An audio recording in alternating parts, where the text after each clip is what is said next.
येथील वेखा भगिनी सेवा मंडळ धुळे संचलित श्रीमती प्यारीबाई ओसवाल प्राथमिक विद्या मंदिरात प्रथम सत्रातील शिक्षक पालक सहविचार सभा प्रत्येक वर्गात संपन्न झाली। कार्यक्रमाच्या अध्यक्षस्थानी शाळेचे मुख्याध्यापक राहुल मोरे उपस्थित होते। नुकत्याच पार पडलेल्या पीएटी व प्रथम घटक चाचणी परीक्षेचे पेपर दाखवण्यासाठी ओपन हाऊसचे आयोजन करण्यात आले होते। त्यात आलेल्या पालकांना आपल्या विद्यार्थ्यांची प्रगती त्यानं साध्य केलेली गुणवत्ता या विषयावर प्रत्येक वर्ग शिक्षकांनी उपस्थित पालकांची सविस्तर संवाद साधून मार्गदर्शन केले आणि पालकांच्या अडचणी समजून घेतल्या। त्यानंतर सहविचार सभेत पुढील विषयांवर चर्चा करण्यात आली। त्यात दप्तराचे ओझे, विद्यार्थ्यांची उपस्थिती, गृहपाठ, शालेय पोषण आहार, अप्रगत विद्यार्थ्यांना मूल्य व संस्काराची जाणीव करून देणे, शालेय शिस्त, स्कॉलरशिप पूर्व परीक्षा, चौथी मेटल मॅथ, निपुण भारत अशा विविध विषयांवर पालकांशी संवाद साधून पालकांच्या शंकांचं निरसन केले। कार्यक्रमात मोठ्या संख्येने पालकवर्ग उपस्थित होता।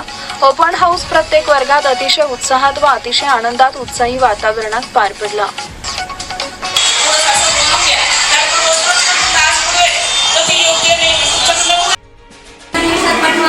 आणि जो व्हॉट्सअपवर दिलेला अभ्यास आहे त्या सूचना प्रत्येक पालकांनी वाचा आणि शाळेत दिले जाणारा आपला जो पोषण आहार आहे तो आपल्या मुलांना खाऊ द्या।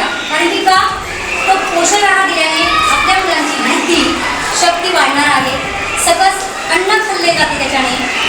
इथं मसूर डाळ, मटकी, भात, खिचडी असे आणि दर बुधवारी पूरक आहार दिला जातो। इथे शेंगदाणे दिले जातात, फुटाणे दिले जातात, कधी केळी दिली जाते।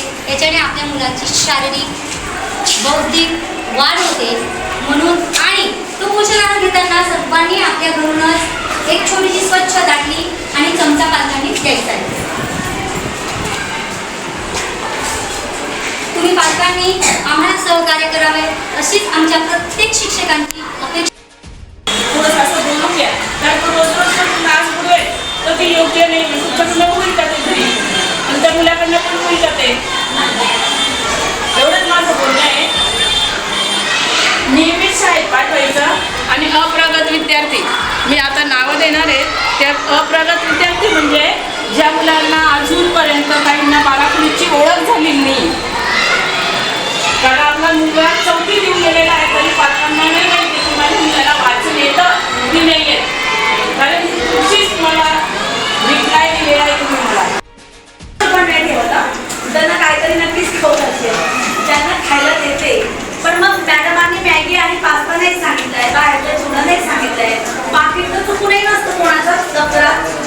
ते तर मीच नाही बोलत, माझे सगळे मुलं सोडायला लागतात, मॅडम इसने पाकिट लाया, इसने पाकिट लाया, पूर्ण वर्ग ओरडायला लागून। त्यामुळे तर पाकिट थोडंसं असं बोलून घ्या, कारण रोज क्लास बुडवेल तर ते योग्य नाही। तुमच्याकडनं होईल का ते घरी आणि त्या मुलाकडनं पण होईल का ते, एवढंच माझं बोलणं आहे।